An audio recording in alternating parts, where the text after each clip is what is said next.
Hi guys, this is Karan here, and in today's video we'll be comparing two of the most popular IEMs under the 10,000 rupees price point. We'll be comparing the Truthear Hexa to the Simgot EA500. We'll be talking about what you get in the box, the build quality, the sound quality, the technicalities and much more. So let's get started.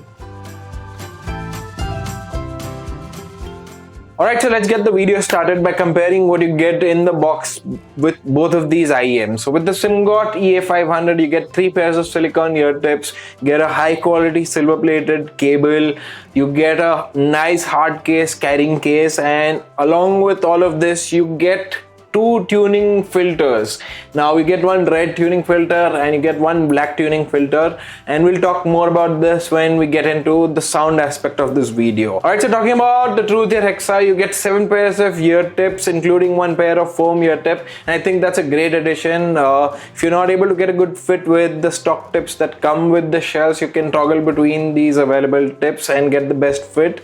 You also get a nice cable and you also get a soft carrying pouch, so you can put your hexas in them and take it around with you wherever you'd like. Now there's one thing that I wanted to compare between both the cables of the Hexa and the EA500. In my usage and in my observation, the cable that comes along with the Hexa tends to tangle a little bit more. So if you kept it in your pocket and once you remove them, it is kind of a mess, whereas the EA500's cable retained the memory, and I think it just makes for a mess-free experience when you're taking them out of the pouch or your pocket. Something to keep in mind. Moving on, let's talk about the build quality of both of these IEMs. Now, the Hexa and the EA500 take a polar opposite approach in terms of their shell design. The EA500 goes for this all-metal enclosure. The shells are really well made. They've got a weight to it and they feel really good to hold. Now, despite their weighty design, they don't feel uncomfortable to wear. And I think the team of designers at Simgot have done a great job building these IEMs. Now, talking a little bit about the Hexa takes a completely polar opposite approach. As I mentioned earlier, they're going for a very modern design with sharp lines and a matte black finish. So I think both of these IEMs cater to a segment of audience which will appreciate that industrial design of the EA500, and you'll also see a lot of people who will appreciate this modern and sleek look of the Hexa. Alright, moving on to the most important aspect of this comparison video is how do both of these sound, what are the similarities and dissimilarities between both of these. So let's get into it. So talking about the bass region, now I particularly feel that the EA500 does a great job of presenting the lower frequencies. You get a perfect balance between the sub bass presentation and the mid bass thump, and I really enjoyed listening to music on the EA500. Now when you talk about the Truthear Hexa, it takes a little bit of a different approach where the Hexa has a little bit more presence in the sub bass region. So when you're listening to certain tracks, you're gonna miss that mid bass thump. But I personally feel if we talk about the quality of the bass, the Hexa does a great job in terms of the bass quality.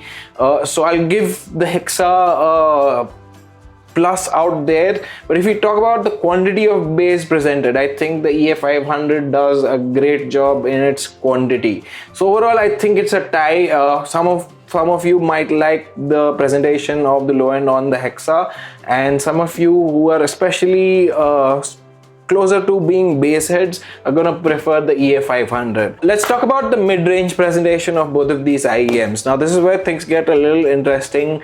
In my observation, when I was A/B testing both of these IEMs, both of these fared really well in its presentation, but I think the Truthear Hexa is a little bit more versatile in the mid-range presentation, and that's probably because of that lower mid-range being much more accurate compared to the EA500, which has a little bit of a dip in that region. So when you're listening to male vocals, they're absolutely fantastic on the Hexa, whereas they sound a bit muddy on the EA500. They seem to be a little bit behind the instruments. Now, some of you people may enjoy that sort of audio presentation in the lower mids, and some of you might not. So in that case, if you enjoy that lower mid presentation, I think Hexa is going to be your pick, and if not, then the EA500 is going to be a pick.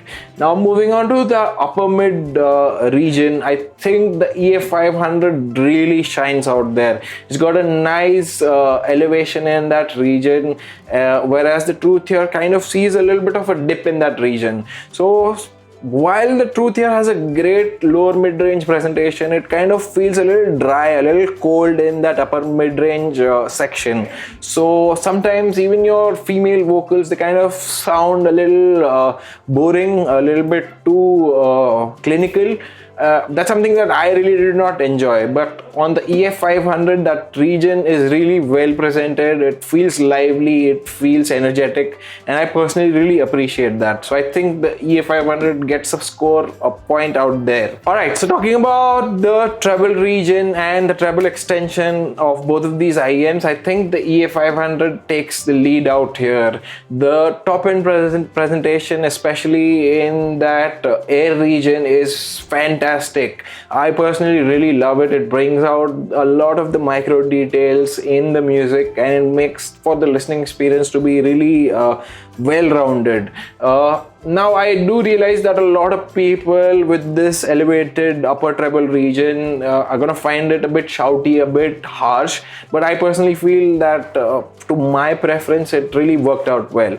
Now the Truthear Hexa, even though it has a great overall balance in the top end, I feel it just lacks a little bit of life out there. You feel that sometimes your cymbal hits, your hi-hats tend to be dulled down, but I feel a lot of people are going to appreciate that, because with the Hexa, one thing that I really observed is, even if you're listening to the Hexa for like hours on the end, you really don't feel that fatigue. So I think the treble region is going to be based on your preference. If you like a shiny top end, then the EA500 will be your pick. But if you like a little bit more balanced or a more smoothened out top end, the Hexa is going to be your pick.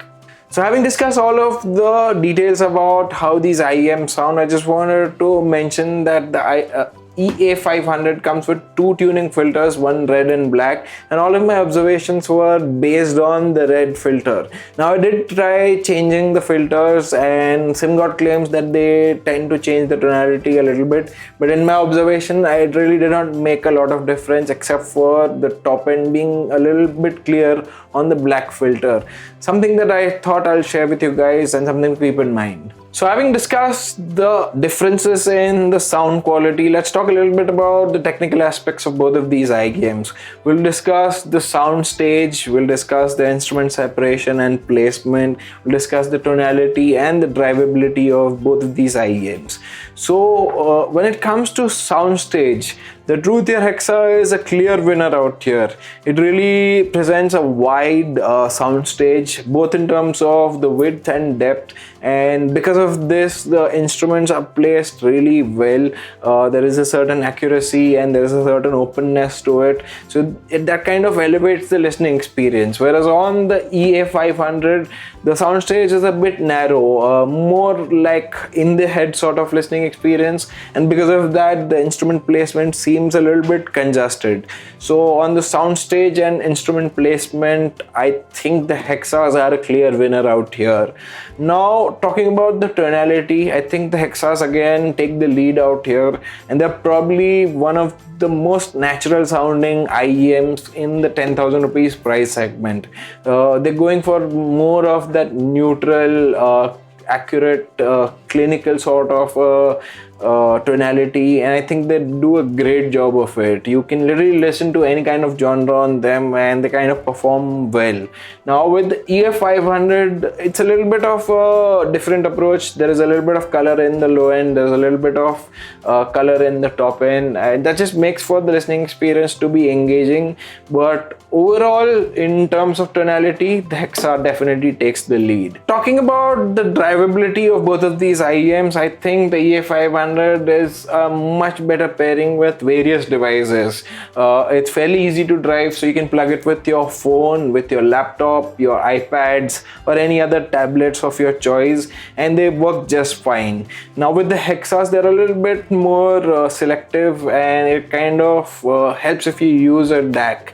Now even with the EA500, in my observation, when you actually pair it with a DAC, they sound really great and the listening experience is really fun and engaging.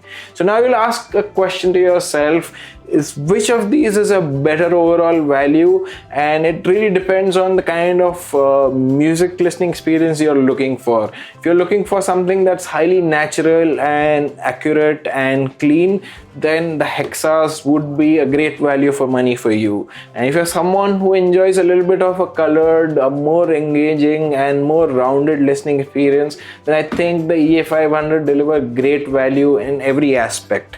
So what would be my conclusion? So I've been listening to the Hexas for a while now, and I've been listening to the EA500 for a couple of days, and to be very honest, I am gravitating a little bit more towards the EA500 just because of that round bass and the top end extension.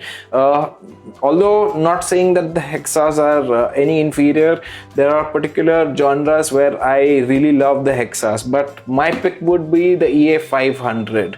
So do let us know which one of these do you like and which one would you pick for yourself in the comment section below. And if you'd like to try these IEMs for yourself, I invite you here to our experience studio in Mumbai. And if you're not from Mumbai, you can catch us at a Headphone Connect event at a city near you. That was it for today. I'll see you in the next one.